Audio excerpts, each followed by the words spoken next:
Model 2 का question number 10।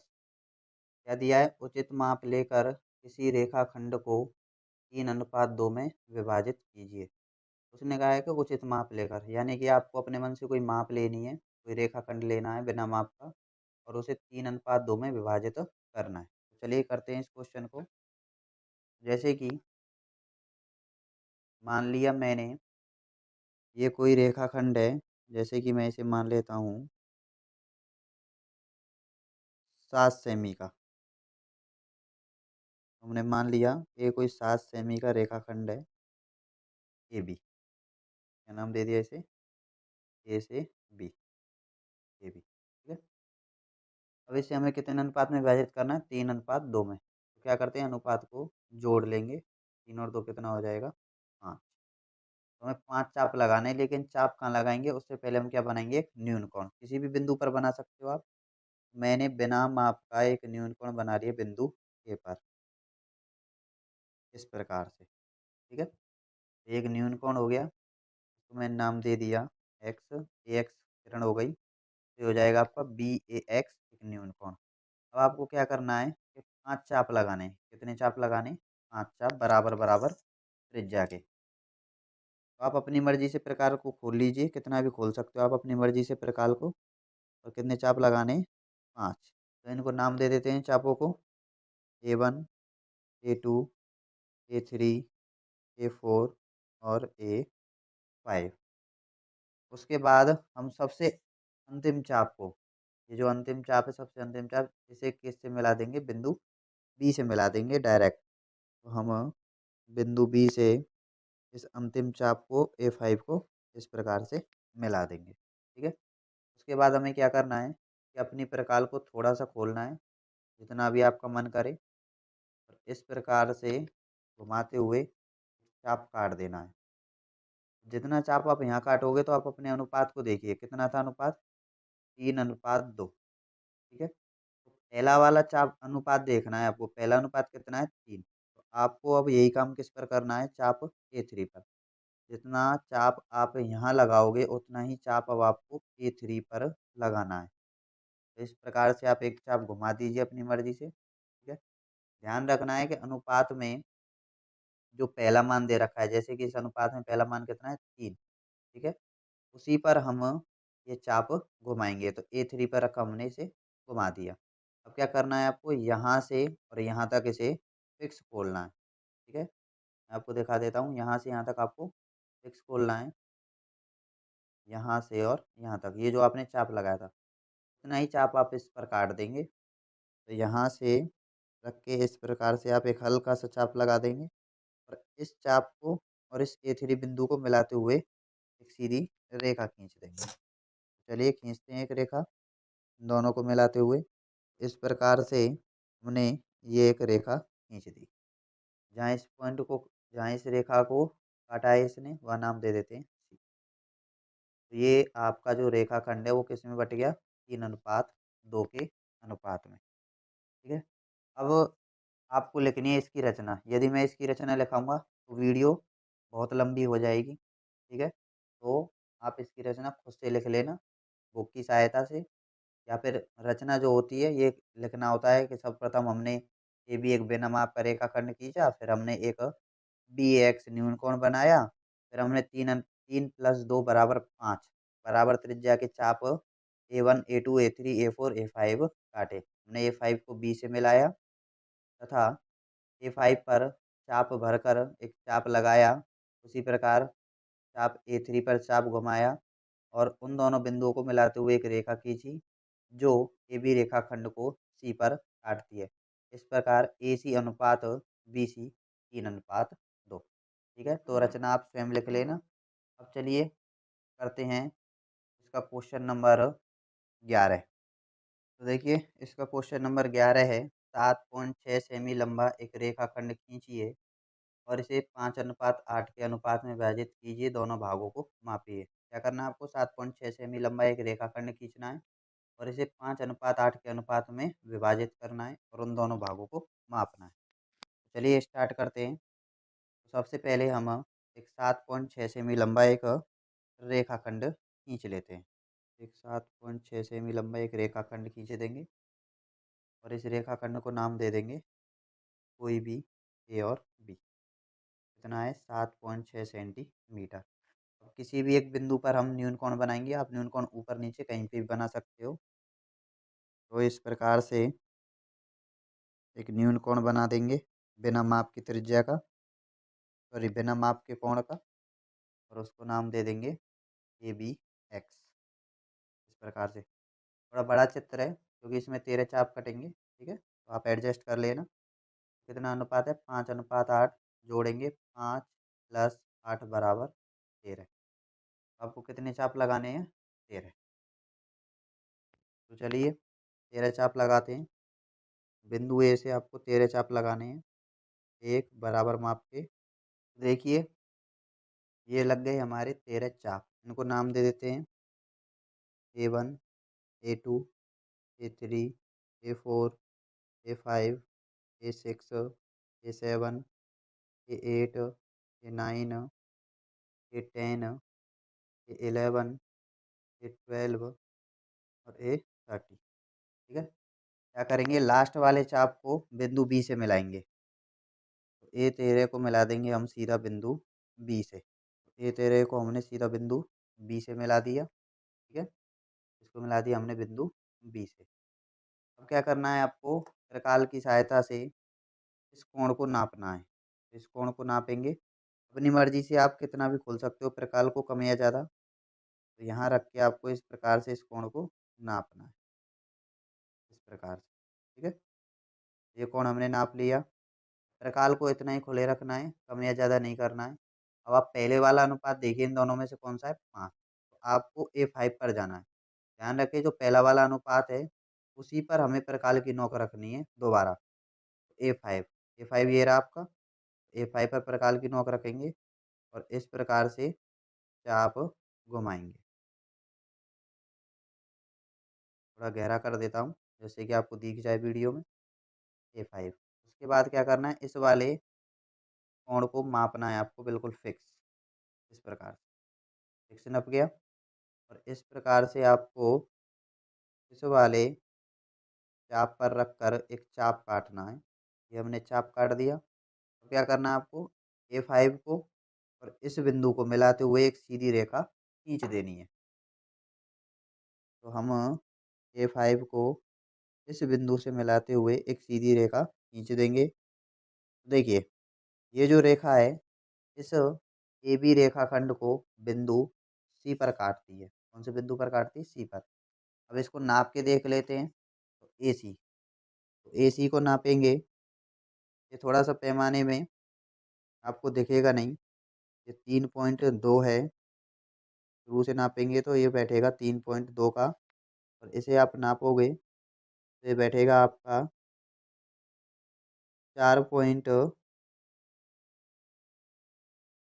का, 4.4 के समथिंग बैठेगा, ठीक है। ये 3.2 का बैठ रहा है और ये बैठ रहा है आपका 4.4 का।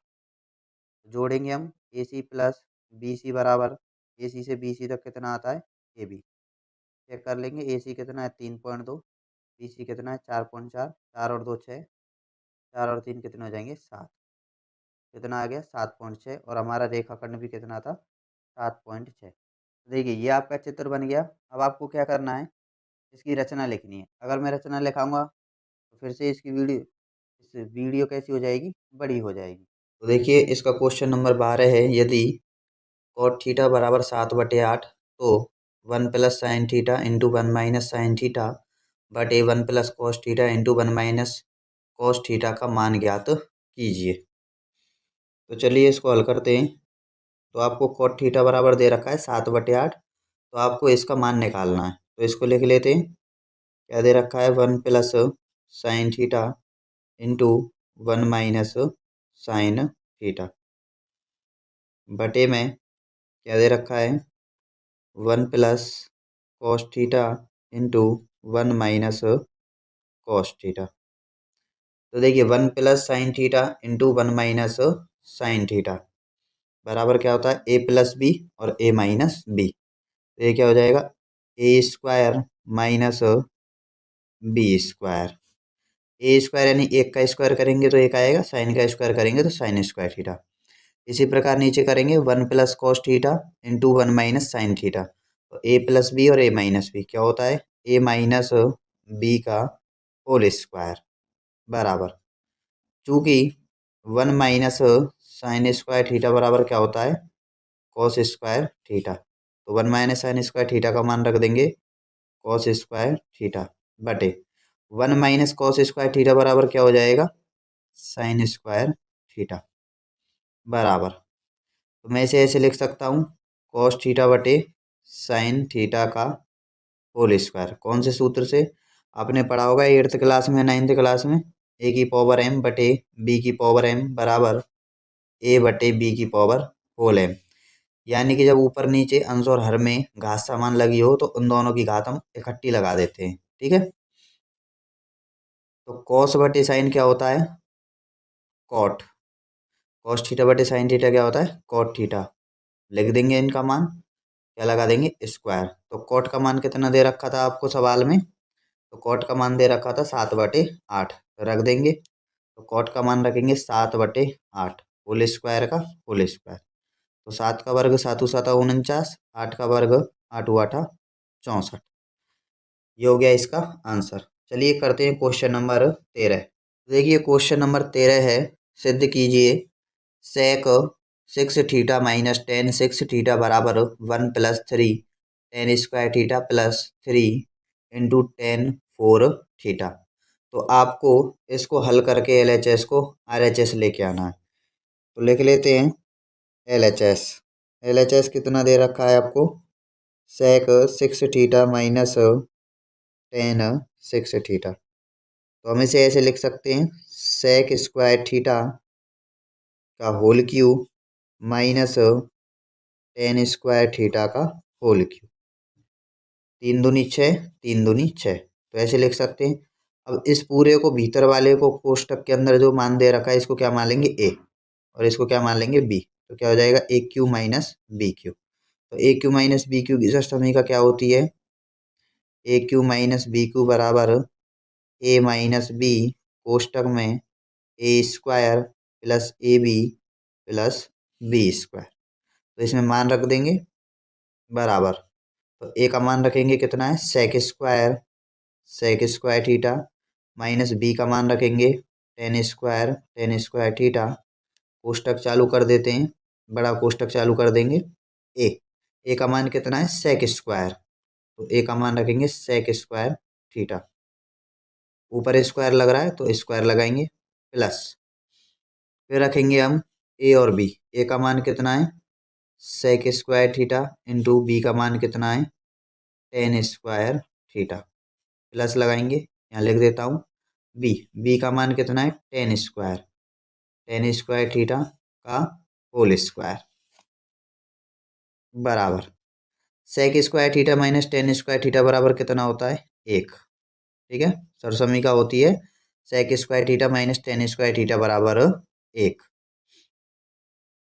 यहाँ देखिए 2 दूनी कितना हो जाएगा, 4। तो हो जाएगा सेक 4 थीटा प्लस, ये ऐसे ही रहेगा, sec square theta into tan square theta plus, इसको हल करेंगे 2 दूनी 4, तो टेन 4 थीटा हो जाएगा। एक का गुणा करेंगे तो यही राशि आ जाएगी। तो यहाँ से हम कॉमन निकाल लेते हैं इन दोनों में से। कितना कॉमन आ रहा है इन दोनों में से, सेक स्क्वायर। तो सेक स्क्वायर थीटा कॉमन आ गया, यहाँ क्या बचेगा, sec square theta plus sec square theta common आ गया, क्या बचेगा अंदर, टेन स्क्वायर थीटा। और लास्ट में कितना है, प्लस के टेन 4 थीटा। ठीक है, अब आप ध्यान से देखिए अपने RHS को। तो RHS कितना है, 1 + 3 ten square theta plus 3 ten 4 theta. यानी कि हमें अपने इस मान को पूरे के पूरे को किस में बदलना है, 10 में बदलना है। तो चलिए बदलते हैं, सेक स्क्वायर थीटा। तो सेक स्क्वायर थीटा बराबर सूत्र क्या होता है, 1 + टेन स्क्वायर थीटा। लिख दिया।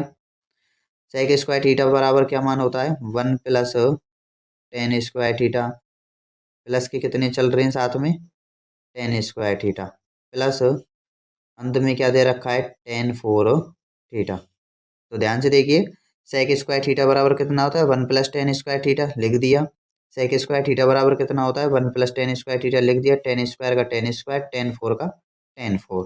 ठीक है हमने पूरे मानों को किस में बदल दिया टेन में बदल दिया बराबर। अब आप एक का गुणा कीजिए इन तीनों से या फिर इसे पहले और हल कर लेते हैं। तो और कैसे लिख लेंगे इसे हल करके 1 + एक टेन स्क्वायर और एक टेन स्क्वायर कितने हो जाएंगे 2 tan² थीटा प्लस क्या दे रखा है टेन फोर थीटा। ठीक है बराबर। अब एक का इन दोनों से गुणा करेंगे इन दोनों का आपस में क्या हो रहा है गुणा। तो एक का एक से करेंगे एक आएगा प्लस एक का करेंगे दो से तो कितना आएगा 2 tan² थीटा। दो एकम दो हो जाएगा। टेन स्क्वायर थीटा का एक से करेंगे तो टेन स्क्वायर एकम ten square plus ten square का करेंगे टेन स्क्वायर से तो कितना हो जाएगा दो एकम दो। टेन स्क्वायर का टेन स्क्वायर से करेंगे कितना हो जाएगा टेन फोर थीटा प्लस अंत में कितना है टेन फोर थीटा बराबर एक प्लस 2 tan² और एक टेन स्क्वायर दो और एक कितने हो गए 3 tan² theta plus 2 tan4 theta plus एक tan4 थीटा दो और एक कितने हो जाएंगे 3 tan4 थीटा। यही हमें लेके आना था तो क्या लिख देंगे अतः LHS बराबर RHS। ठीक है ये हो गया आपका क्वेश्चन नंबर 13। चलिए करते हैं इसका क्वेश्चन नंबर 14। तो देखिए क्वेश्चन नंबर 14 है नीचे दिए गए बंटन का समांतर माध्य ज्ञात कीजिए। तो x का मान दे रखा है और ये y यानी कि f बारंबारताएं दे रखी है। तो सबसे पहले क्या करेंगे हम सारणी क्रिएट करेंगे। तो पहला मान किसका है x का और दूसरा मान किसका है y का। तो x का मान 10 30 50 70 और 89। y का मान 7 8 10 15 10। उसके बाद हम करेंगे इनका गुणा क्योंकि समांतर माध्य ज्ञात करने के लिए सूत्र क्या होता है x बार बराबर सिग्मा एफ एक्स बटे सिग्मा एफ। तो हमें सिग्मा का मतलब होता है योग। तो एफ के मानों को जोड़ चाहिए और एफ एक्स के मानों का जोड़ चाहिए। अभी वाई की जगह एफ की जगह क्या दे रखा है आपको वाई तो इसे क्या मान लेंगे हम बारंबारता यानी कि एफ। तो यहाँ लिख लेंगे एफ एक्स या फिर आप एक्स वाई कर सकते हो या एक्स वाई कर देना यहाँ सिग्मा वाई कर देना एक ही बात है सूत्र चेंज हो जाएगा सिंबल चेंज कर देंगे उनमें। तो गुणा करेंगे 10 7 कितना हो जाएगा 70 8 तिया 24 2 40 50 गुणा 10 करेंगे 500। ये हो जाएगा जीरो का जीरो 15 सत्ते 105 और 89 दही के हो जाएंगे आपके 890। ठीक है उसके बाद क्या करेंगे हम सिग्मा एफ निकालेंगे सिग्मा एफ बराबर जोड़ेंगे 8 और 7 15 15 और 5 20 यहाँ से लगी 2 3 4 और 1 5। सिग्मा एफ का मान कितना आ गया 50। अब निकालेंगे इसी प्रकार सिग्मा एफ एक्स बराबर जोड़ लेंगे जीरो का जीरो आ जाएगा। ये हो जाएगा 7 और 4 11 11 और 9 20 20 और 5 25 का 5 हासिल लगी 2 2 और 2 4 4 और 5 9 9 और 8 हो जाएंगे आपके 17 का 7 हासिल लगी 1 1 और 1 2 कितना आ गया सिग्मा एफ एक्स का मान 2750। सूत्र में मान रखेंगे सिग्मा एफ एक्स का मान रखेंगे 2750 बटे सिग्मा एफ का मान रखेंगे 50। जीरो से जीरो कैंसिल भाग देंगे पचम 25 बच गए 2 पचम 25। तो आपका समांतर माध्य कितना आ गया x बार बराबर 55। ये हो गया आपका आंसर। अब करते हैं इसका क्वेश्चन नंबर 15। तो देखिए क्वेश्चन नंबर 15 है निम्नलिखित सारणी एक स्कूल की कक्षा 10 के 50 विद्यार्थियों के गणित में प्राप्त अंकों को दर्शाती है। ठीक है तो किसी विद्यालय के कक्षा 10 के विद्यार्थियों का टेस्ट हुआ गणित का जिसमें बच्चों को अंक प्राप्त हुए हैं। ठीक है तो उसकी सारणी आपको दे रखी है। तो सारणी बनाएंगे तो यहाँ हो जाएगा प्राप्तांक, यहाँ आएगी आपकी संख्या विद्यार्थियों की, और यहाँ आएगी CF यानी कि संचयी बारंबारता।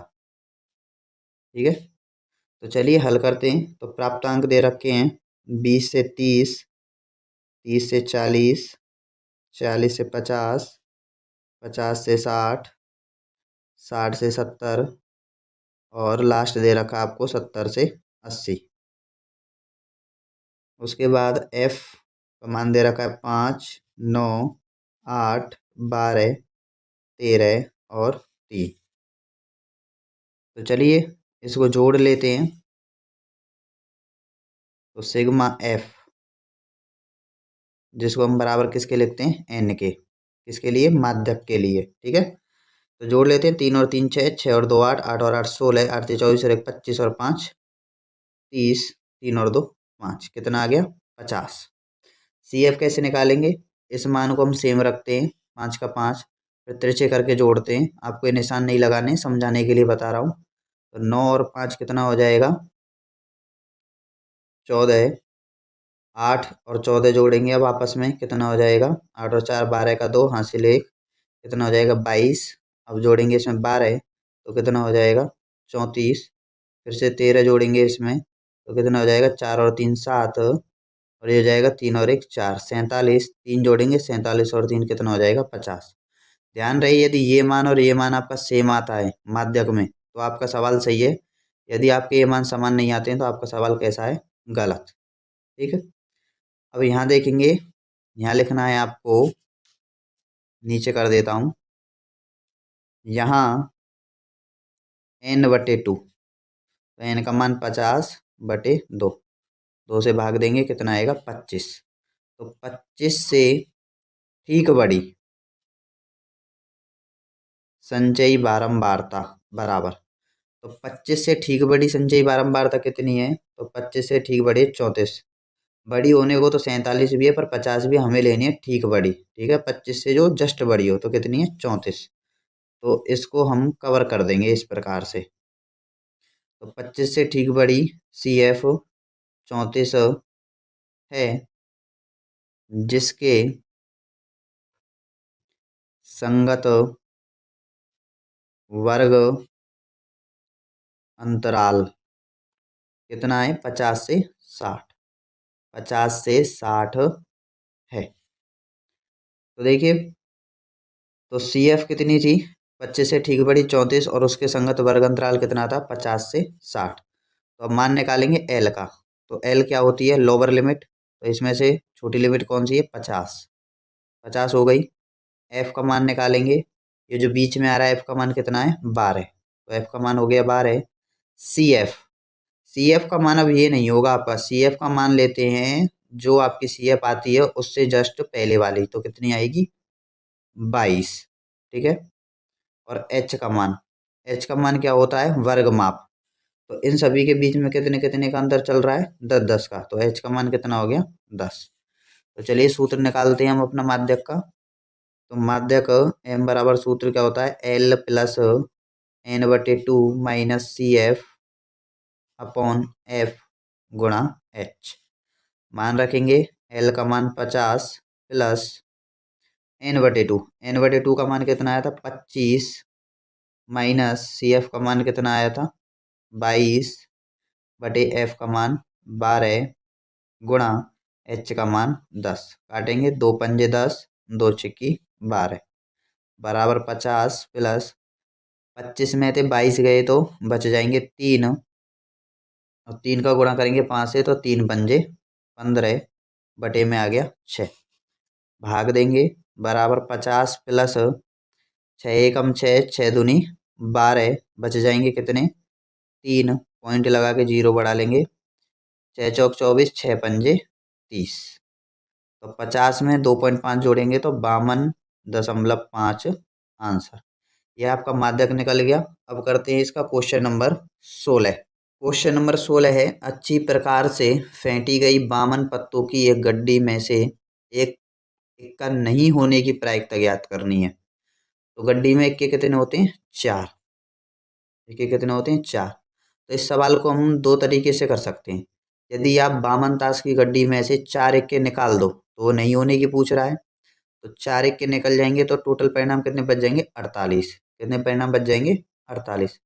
क्योंकि गड्डी में 52 पत्ते होते हैं जिसमें से 4 इक्के होते हैं, 4 पत्ते हम निकाल देंगे क्योंकि वो नहीं होने की पूछ रहा है। तो 48 बार आपका इक्का नहीं होगा, बाकी 4 बार होगा। तो अनुकूल परिणाम कितने? 48 और कुल परिणाम कितने? 52। यदि आप इसे हल करोगे 2 दूनी 4, 2 चौके 8, 2 से कट जाएगा 26 बार, 2 एकम 2, 2 दूनी 4, 2 एकम 2, 2 तिया 6, 12/13 आपका आंसर आ जाएगा। एक दूसरे तरीके से भी हम कर सकते हैं कि पहले हम इक्का होने की प्रायिकता ज्ञात कर लें, फिर इक्का नहीं होने की प्रायिकता ज्ञात कर लेंगे एक में से घटा के। तो चलिए करते हैं। एक मेथड तो मैंने आपको ये समझा दिया, आप ऐसे कर सकते हो। दूसरे मेथड से मैं आपको करा देता हूँ। ताश की गड्डी में कुल पत्तों की संख्या, ताश की गड्डी में कुल पत्तों की संख्या बराबर 52। तो कुल परिणाम कितने हो जाएंगे? 52। कुल इक्कों की संख्या बराबर 4। अतः इक्का होने की प्रायिकता, तो इक्का होने की प्रायिकता क्या हो जाएगी? अनुकूल परिणाम बटे कुल परिणाम। 4 से काटेंगे, 4 एकम 4, 4 एकम 4, बच गया 1, 4 तिया 12। कितना आ गया? 1/13। ये तो हो गई इक्का होने की प्रायिकता। अब निकालेंगे इक्का नहीं होने की प्रायिकता। तो इक्का नहीं होने की प्रायिकता, तो इक्का नहीं होने की प्रायिकता के लिए क्या करते हैं? एक में से घटा देंगे। सूत्र होता है हमारा पीई प्लस पीई डैश बराबर 1। यानी किसी घटना के घटित होने की प्रायिकता और किसी घटना के घटित नहीं होने की प्रायिकता का योग कितना होता है? 1। आपको घटित होने की प्रायिकता दे रखी है, नहीं की कैसे निकालेंगे? इसको उधर ले जाएंगे, माइनस में चला जाएगा। तो घटाएंगे, मिश्र भिन्न फैला देंगे। 13 एकम 13, 13 में से 1 गया तो 12। तो 12/13 इसका क्या आ गया? आंसर। ठीक है, बाकी क्वेश्चन करेंगे हम अगली वीडियो में। आज